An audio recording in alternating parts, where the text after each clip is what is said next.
Hello, welcome to Energy We Need.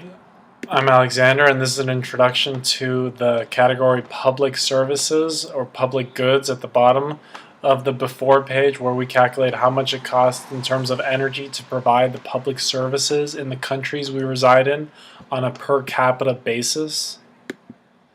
So down here, public services, we can press save at any time and continue like we always could. In the help section, if we download the user guide, the formulas being used to calculate our public services energy cost on a per capita basis are explained here with sources, and all the sources are cited down here. So we can check it.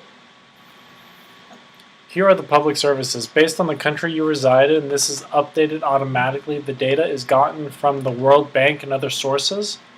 These info tabs explain where the data is gotten from and how it's calculated.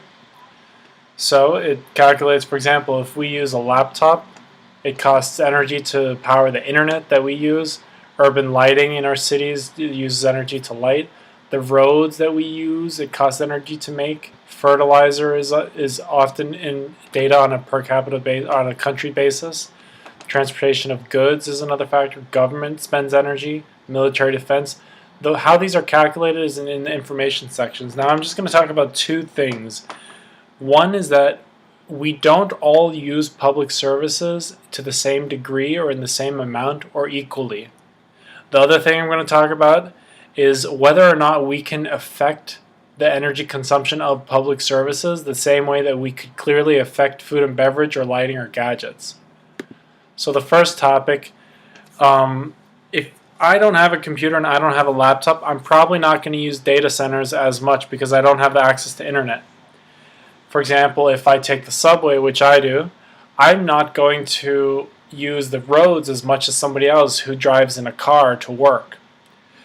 That said, by and large, these public services ensure that your country operates smoothly, enabling companies to set up business, it enables economies to trade, and it enables peaceful engagements with other nations.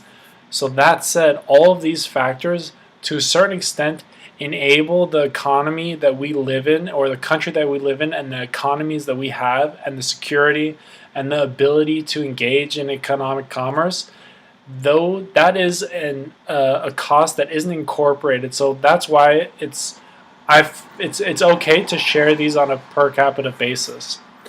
The next topic is that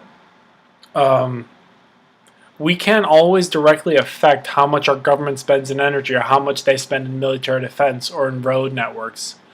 But 12% of us on this planet, that is to say everybody in North America and Western Europe, we live in countries with, quote, full democracies, end of quote, which means that as citizens we can engage in national elections that are free and fair, and that the civil servants that we elect have the capability to implement policies that may impact the energy consumption in these variables. Another 30% of us live in, quote, flawed democracies, end of quote, but still have some measure of influence on policy and governance. Another factor is that North America and Western Europe account for currently approximately 42% of greenhouse gas emissions worldwide, and that does not factor in the historical carbon emissions, because the Industrial Revolution began around the end of the 18th century, i.e. around 1800. It began in Europe. It took a few decades before it reached Western Europe and America, and then several more decades before it started reaching Asia and other parts of the planet. So that means that historically America and Europe have probably accounted for much more of the GHG emissions that we have on the planet. So combine these two factors, the fact that in America and Western Europe we have accounted for a larger portion of the GHG emissions across the world, and that we currently live in full democracies, mean that we have the responsibility to take action perhaps, but more importantly, we have the freedom and the possibility to take action that is very likely to have a big effect. So in short, that's why the cost of the public services are allocated to each of us on a per capita basis, to remind us that we can still take action here. Thank you.